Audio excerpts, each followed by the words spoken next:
What's up, everybody? It's Bear. I hope you will forgive my lack of a tripod right now.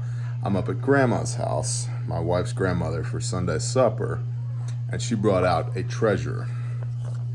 This is hand-typed on an Underwood typewriter by Uncle Ben, who was Grandma's grandfather, or my wife's great-great-grandfather, who was a pastor, a preacher man, built his own one-room house, made cotton and feather mattresses, and did whatever else he needed to do to provide for the family.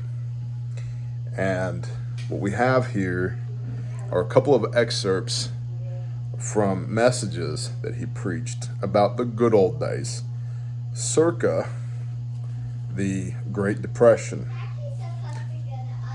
If you hear a toddler in the background, that's because she's painting with Grandma, who is an accomplished artist. And so I'm just going to read these to you word for word for some context. If you can pick some lessons out of here, please do so. I found it fascinating. From Uncle Ben. Perhaps I am mistaken, but it seems to me that I've heard more people speak of late and making reference to the good old days of the past than I've heard in quite a long time. And I've been made to wonder if those people remember what the good old days of the past were like, for some. I feel impelled to go with you as we endeavor to take a good look at the past, keeping our eyes on both sides of the road. Although I can't go back as far as some of you may go, but let us take a good look at the gay 90s first, the 1890s, when you could buy a good cow and a calf for around $10. Land sold from $1 to $10 per acre. Dry goods, such as ginghams, lawn, and calico, from 3 to 5 cents per yard. Hickory stripes for men's shirts, 8 and 10 cents. Everyday shoes from $1 and up. And the average dress suit for men from $5 to $10. Almost every week, someone would kill a beef and sold it on the spot for 4 cents for the shoulders and 5 for the hindquarters. Remember, we had no ice boxes or electric appliances of any kind, and the only way meat could be saved was to cook it then and there. There was no such thing as a screen door at this time. Let me turn this page. I have to be incredibly careful. There was no such thing as a screen door at this time, and there were houseflies by the thousands. Let us also remember that there was no public work going on where you could make a few dollars in your spare time. Therefore, we were forced to raise our living at home, or do without. Although cotton brought from 4 to 5 cents, corn from 35 to 50 cents, large fryers 10 cents, eggs 5 cents per dozen, many of us looked forward to the cotton chopping season, which paid 50 cents per day. Beginning at sunup and until sundown, many people preferred working by the month, which paid an average of $8 and board. There was no market for cottonseed at this time, so unless you had cattle to feed, you didn't even move your cottonseed to the gin. Nice clean peas brought 75 cents per bushel, syrup from 25 to 50 cents per gallon, and another thing we might mention, we didn't have anything to work with. One of our neighbors bought a mowing machine in 1899, and everyone went to see that thing cut hay. I saw a corn planter in 1901. Then in 1902, a man bought a middle burster. And about this time, one of our neighbors hired me to plow from sunup till sundown, and for $1. And I furnished my lunch and fed my mule. That was the first time I ever made that much in one day. And I remember what I spent most of that dollar for. I bought 3 pounds of shot for 25 cents, 1/2 pound of powder for 15 cents, and a nickel for a box of caps. This was ammunition for my shotgun. Then I gave 35 cents for a pocket knife, and I must have just wasted the rest of it, but why not? I made all of it in one day. Why not enjoy some of it? One man remarked not long ago that he would like to see things back like they were then. Well, let us look at him a moment.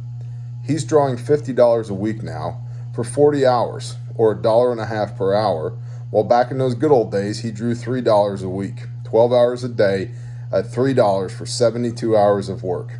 It took 2 days of work to pay for a 48-pound sack of flour, while now 2 days of his work will buy a barrel of flour. 1 day then would pay for 5 pounds of beef. Hold on. Stop. I will get that tape for you in 1 minute, okay? Like, give me a minute. You go paint. I'll be right there. While now, 2 days of his work will buy a barrel of flour. 1 day then would pay for 5 pounds of beef. Today, his day will pay for 8 pounds of the best beef. His pay is 16 times what it was back then, and if he should lose his job, he can find another in no time at all. But in those good old days, you were considered very fortunate to have a job of any kind. I do believe that there was more contentment then than there is now, for we were all doing the very best we could do on what we had to do with, and afraid to complain for fear of losing whatever kind of job we might have. I know I was, and I am so thankful today that all of this is in the past, and I hope it stays there with me.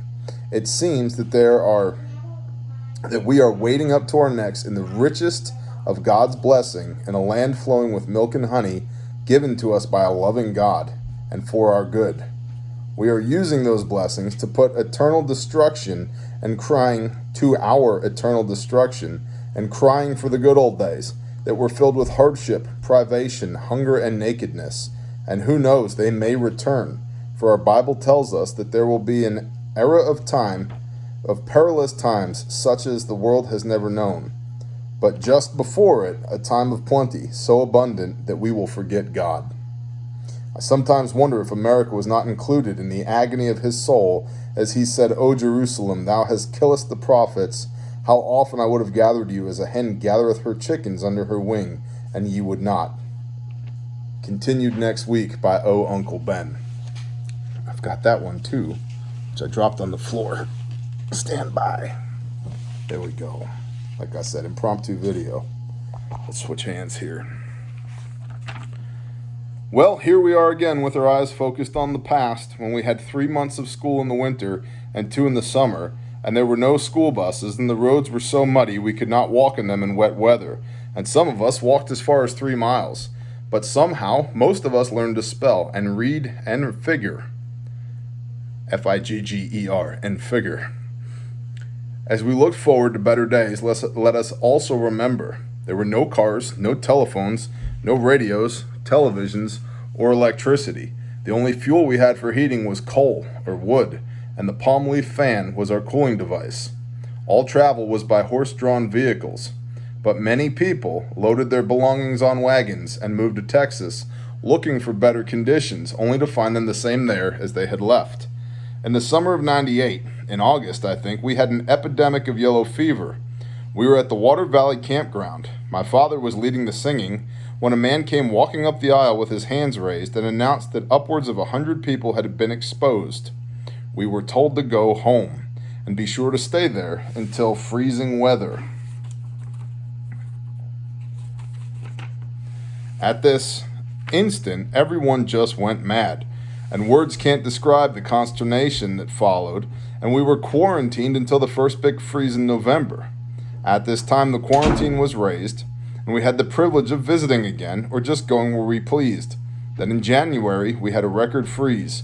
I remember there was a big sleet, then a light rain, then sub-zero weather. Our house popped as though someone had struck the floor with a maul. Many animals froze. All the rivers were solid blocks of ice. The timber also froze, so when trees were cut for firewood, the tree would break like so much ice when it hit the ground. Following all this was the flood of the 28th of March, when it seemed that the Southland would be washed away. Many small towns in Arkansas and Mississippi were a total loss. And following all this was that beautiful wet year, 1900, when it rained all the year and next to nothing produced by the farmers. And following this was the September 24th, 1906 storm that lasted continually for 23 days and destroyed 90% of all the grain crops, leaving many thousands without work, homeless, and hungry. Oh, those good old days? Then came 1910. With its big snow of April 24th and the big frost of the 25th, which destroyed most of our gardens and quite a lot of corn and cotton. Following this was the flood of 1912, which was indeed very destructive, but the first time we were nationally paralyzed was in 1914, when Germany declared war on Belgium. In 24 hours, the business world had died. Products of all kinds went to an all-time low. Cotton again brought 4 cents, and only then when it was applied on an account. One old man said everybody is scared to death and afraid to run. Following this was 1915, another real wet year. Then in 1916, we were invaded by the boll weevils, which destroyed 90% of the cotton in Mississippi, Alabama, and Georgia. Then in 1917, the U.S. declared war on Germany, and almost overnight the business world started rolling full-time ahead. Everyone had a good job, and everyone had some money. Cotton went as high as 50 cents. Cottonseed, $100 per ton. This was followed by the crash of 1920, when cotton again went to 5 cents per pound, and we were just pulling out of this in 1928 when the world went mad. First the money panic, the banks all closed their doors. No matter how much money you had, your check was no good. No one could pay their taxes or pay their bills. The Depression was full on and in full force. Then President Roosevelt came to the rescue with the New Deal, out of which came the WPA, and by it the business world was able to limp back into business again. Of course it was a drain on the taxpayers, but it put almost everyone to work, and those salaries were about all that kept enough money in circulation to get by on, until 1942 when Pearl Harbor was bombed, and again we were in war up to our necks. Again. And since then, we have waded in money, wealth, and prosperity of all kinds. Yet today, most of us owe more than we can pay, and so does the government. It seems to me that times today are much better than in any of the times we have mentioned, of which we are very thankful. But things cannot keep on as they are. Somewhere is a stopping place. It is about like this. If a depression were to come, we would lose our jobs. We couldn't pay our bills or taxes. Without the taxes, our government can't operate. The government is the fountainhead. But if the fountain is dry, how may we drink? Now you may chide me for painting a dark picture, but first think of it. Is this a picture or a reality? At least it will do to think about until next week, when we hope to take a look at Oxford's first automobile and no telling what else. Won't you be with us? Your musing, Uncle Ben C. Hutchins. I won't add to the man's words other than to say I find the parallels fascinating. I'm interested in your comments down below. Bless y'all. Shalom.